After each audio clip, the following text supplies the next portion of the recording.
Hey, everybody, crime and chaos coming at you.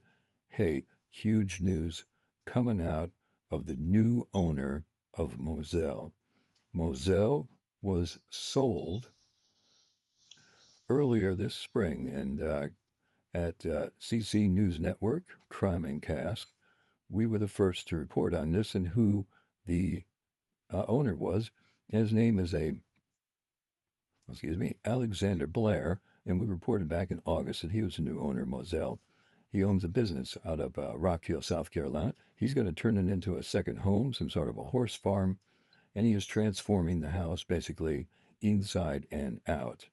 And he has dropped, I will call it bombshell, on the state of South Carolina. So the property that he bought included the doghouse, the hangar, the kennels, all these type of things, including the house. It's about 50 acres or so. And the bombshell he dropped is that he says, according to the New York Post, and honestly, it drives me nuts, but this guy says one thing that he's innocent, and it's publicized all over the place. I've been saying it for years. Shit, I wrote a book about it. Um, all I do is get like attacked for it. But we'll see what Alexander Blair's got in store for me. He says, I don't think he did it. According to Alexander Blair, he told this to Realtor.com.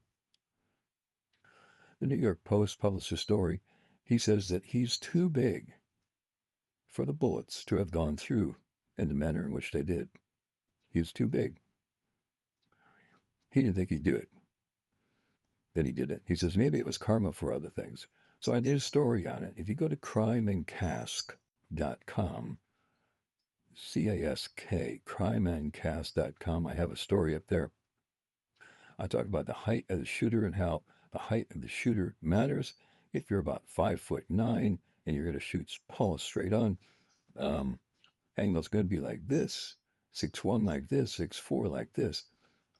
So we talked about that. And what did the jury say? Well, the jury said he was guilty. But, we also know that according to Myra, whose book, Because Enough is Enough, says that Murdaugh didn't get a fair trial in the state of South Carolina, screwed over Alex Murdaugh, to put it ever so gently for them.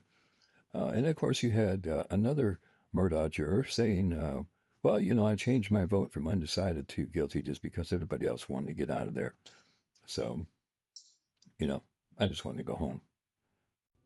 Okay, well, that's clear evidence of why he did it. Sure, yeah. Um, and now, but here's the connection. So if he didn't do it, and Alex said on the stand that this was Paul's unaliving, had everything to do with the boat crash. So let's look at the boat crash. However, when you look at the boat crash, I want to look at the boat crash and Stephen Smith connections. I might have to do this in a part two because there's a lot to go through. But go to the story. It's at crowdcast.com. I'll put it up here in the link. A like, follow, share. You know the drill. I got to get this word out here because I saw the Alex Murdaugh murder, uh,